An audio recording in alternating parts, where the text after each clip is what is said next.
Irmãos, vamos estar lendo no livro de Lucas 3, diz assim a palavra do Senhor. A pregação de João Batista.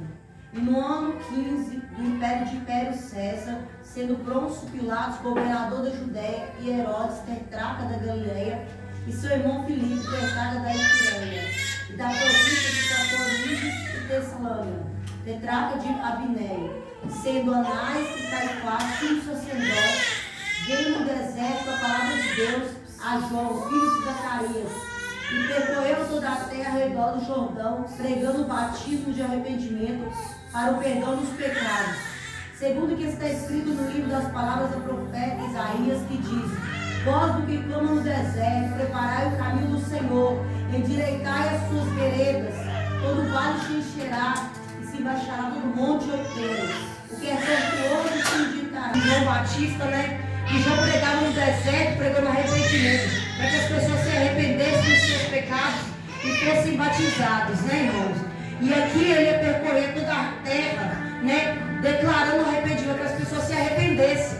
E nós estamos vivendo o dia qual nós estamos vivendo essa terra, e nós temos que nos arrepender dos nossos pecados e voltar para Cristo, porque o Senhor está próximo de buscar a igreja, E nós estamos aqui para anunciar a volta de Cristo, anunciar que Ele está às portas para vir buscar a igreja. E João era assim, irmãos, ele vivia diariamente, com vestes não luxuosas, mas vestes farrapos, e pregava arrependimento. E comia mel silvestre, mas ali ele estava declarando, ele estava fazendo um jejum para o Senhor. Quando ele comia mel silvestre, vestia aquelas roupas, ele estava declarando um jejum ao Senhor. E ele ia pregando arrependimento àquelas pessoas, para que essas pessoas voltassem para o caminho de Deus. E ele não pregava com palavras bonitas, ele pregava a verdade. Ele falava para a pessoa assim: se você não se arrepender, você vai para o inferno.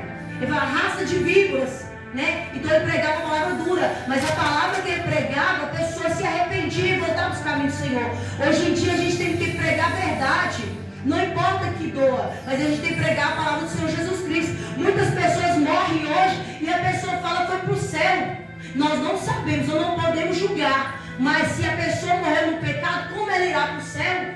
Se a pessoa andou no pecado, a vida dela pecando, ela vai para o céu? Você acha justo uma pessoa que viveu a vida anunciando e pregando o evangelho e naquele último dia ela ir para o inferno, e a pessoa que andou no pecado naquele último dia ela ser salva? Não é justo, irmãos. Então Deus diz: aquele que fazer a minha vontade, que pregar a minha palavra, anunciar o meu santo evangelho, esse será salvo. Mas aquele que não crê será condenado, já é condenado. A palavra do Senhor diz: nós temos que levar à risca a palavra do Senhor que está escrita na Bíblia Sagrada. E muitos hoje em dia estão pregando falso evangelho. A falsa doutrina é o quê? Que a pessoa é bonzinha, que a pessoa vai para o céu, que a pessoa vai herdar as coisas. Não é assim, irmãos. O evangelho do Senhor não é de qualquer maneira, de qualquer forma. Se você não levar as coisas sérias do Senhor Jesus Cristo, você vai estar condenado. Eu não tenho certeza da minha salvação, mas estou caminhando para ela. Eu estou tentando fazer as coisas certas para um dia morar na glória do Senhor. Mas nós temos que estar todos os dias lá na tua casa. O Senhor está te vendo. Não é só aqui que você é crente. Você é crente na sua casa, nos seus trabalhos. Onde você for, você tem que ser crente. Você tem que ser um testemunho vivo. Na tua casa, muitas das vezes, muitos não estão vendo a tua luta, mas Deus está vendo. Então Deus está contemplando aquela luta. E às vezes a pessoa fala mal do outro sem saber o íntimo dela com o Senhor Jesus Cristo. Verdade. Muitas das vezes a pessoa busca, muitas das vezes, o Senhor Jesus Cristo nas suas casas, nos seus lares, e aquela pessoa está julgando, não sabe o que aquela pessoa está passando, mas somente o Senhor Jesus Cristo está vendo. Então João, ele vai pregando sobre arrependimento. E hoje em dia nós temos que pregar sobre arrependimento, irmãos, para que a pessoa venha se arrepender. Não importa se a palavra vai doer, mas a palavra que dói, ela mesmo cura. Assim como o Senhor Jesus Cristo, quando ele corrige, é porque ele quer mudança, ele quer transformação. O Senhor Jesus Cristo, como nós temos nossos filhos, nós corrigimos ele. Por quê? Porque nós sabemos que eles necessitam correção para aperfeiçoamento. Assim é o Senhor Jesus Cristo. Nós estamos na olaria do Senhor, nós estamos vasos para ser transformados na mão dele. Não é fácil, não, irmãos. Deus não diz que é fácil. A porta é estreita, mas o caminho espaçoso leva à perdição. E a porta estreita é que nós temos que passar com luta, com renúncia, sacrificando a nossa carne. Muitas das vezes nós queremos as coisas da carne, porque o Espírito nosso não deseja as coisas do Espírito. Nós temos que estar procurando as coisas que agradam ao Senhor Jesus Cristo. Em vez de nós tentar buscar as coisas do mundo, vamos buscar a face do Senhor. Porque nesses dias não é fácil. O mundo está procurando as coisas que satisfazem a carne. Eles estão procurando as coisas que dão prazer à carne. Mas a carne leva para o inferno. E a salvação de Deus leva para o céu. Então é melhor a gente sacrificar aqui, nessa terra, que a gente vive aqui no máximo 70 anos.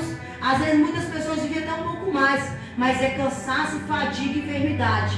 Nós vamos viver aqui nessa terra. E quando nós estivermos vivendo aqui, nós vamos pregar o Evangelho do Senhor Jesus Cristo. Nós viemos levar uma palavra àquelas pessoas que têm sede, irmãos.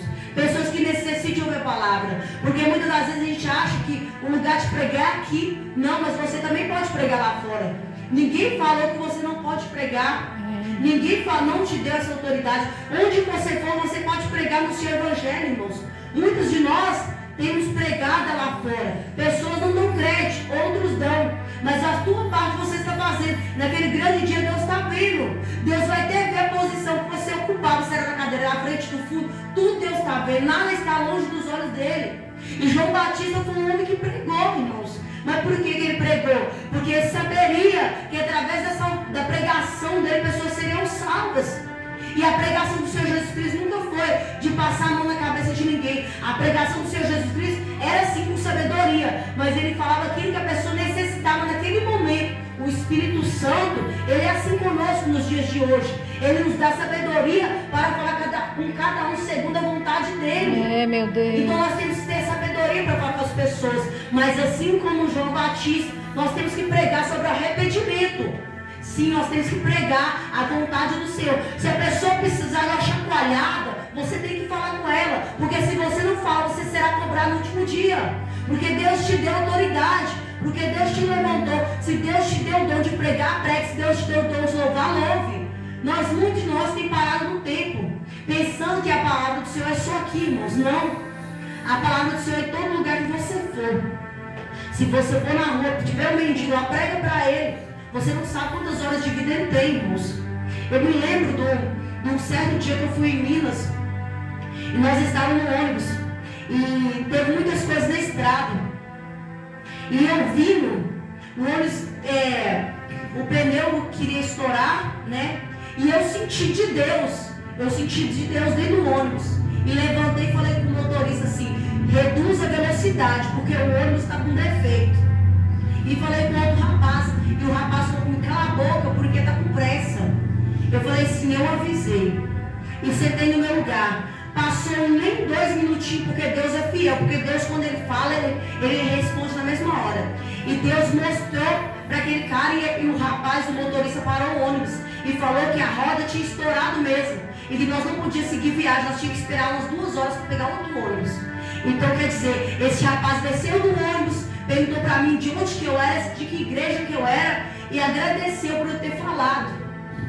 Então a glória de Deus a gente tem que falar, irmãos, porque se a gente não falar, a gente é cobrado. E depois dessa hora, eu desci do ônibus, tinha um mendigo sentado. Meu esposo não tinha ido, tinha um mendigo sentado. E eu falei com ele: Jesus te ama. Ele falou assim: você foi a primeira pessoa que parou para me ver. A primeira pessoa que parou aqui para falar isso para mim. Muitos passaram aqui e não me viram, mas você foi a primeira pessoa que me viu. E por isso Deus me levou até o meu destino, irmãos. Mas aquele dia não saiu da minha mente, quando aquele homem disse assim. Então quer dizer, o lugar da gente pregar é nas ruas também, irmãos. Muitas das vezes a gente quer pregar sem não altar. Muitas das vezes a gente tem medo de falar com os outros. Muitas das vezes a gente é crente da igreja, mas não é crente lá fora. Às vezes a gente vai para um lugar, Deus te incomoda para falar para a pessoa, você volta para casa e não fala. E às vezes é que a pessoa é a última palavra dele, ou até mesmo ninguém nunca falou com ele, e você está sendo usado para falar com ele. Então faça a vontade do Senhor, seja como João Batista, pregue o arrependimento. Se Deus te deu o dom de pregar, pregue mesmo, irmãos. Se Deus te deu o dom de louvar, louve. Porque Davi tocava sua harpa, né? Miriam dançou, né? Cada um tinha um dom segundo a vontade de Deus. E nos dias de hoje não é diferente. Deus pode usar para mim, a você, não importa o tamanho, não importa teologia, não importa nada, irmãos. Pastor, todos nós temos ministério. Ide por todo mundo e anunciar o evangelho.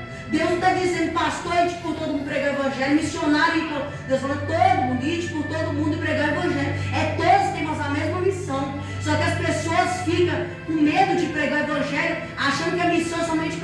tem cargos dentro da igreja, não. A missão é para mim e para você, que somos chamados por Cristo. Só dele ter te salvado, a graça dele nos alcançou. A graça dele já nos alcançou. Assim como ele nos chamou a primeira vez. Hoje era para você estar no mundo perdido, mas ele te salvou. E caso você venha descer a sepultura, você conhece o Evangelho. Você não está enganado mais, porque ele te mostrou. E é por isso que Deus quer salvar mais gente nesses últimos dias. Deus tem levado muitas pessoas, mas Deus também tem que levantar pessoas para anunciar a palavra dele. E assim como foi João Batista, irmãos, seja você também a levar o Evangelho. Ainda dá tempo, né? Ainda dá tempo para você pregar o Evangelho. E nesses últimos dias, Deus, a única palavra que Deus fala é sobre arrependamento, é sobre a vida dele, é sobre essas coisas, para que a gente venha anunciar. Não é palavras bonitas, mas que você venha anunciar o Evangelho da melhor forma possível, para que pessoas venham ser salvas. Sabe que Deus levantou uma pessoa para te salvar? Deus às vezes enviou uma pessoa lá na sua casa e você foi salvo, você veio para a presença dele, né? Ou você deu suas aulas bastimais, alguém foi até você. Seja porta-voz, vai até alguém também salvar almas, né? A igreja necessita, a igreja é carente, não carente de pessoas, mas carente de salvar almas para Jesus. Porque anunciar, né? Nós temos anunciado, mas muitos não vão dar crédito. Mas assim como foi Noé, Noé pregou e salvou a família dele. Se você salvar uma alma, já é o bastante. Tem pessoas que vêm nessa terra somente para pregar para uma alma. E Deus tem visto, né? Nós sejamos como João Batista, amém? Vamos estar orando. Glória a Deus.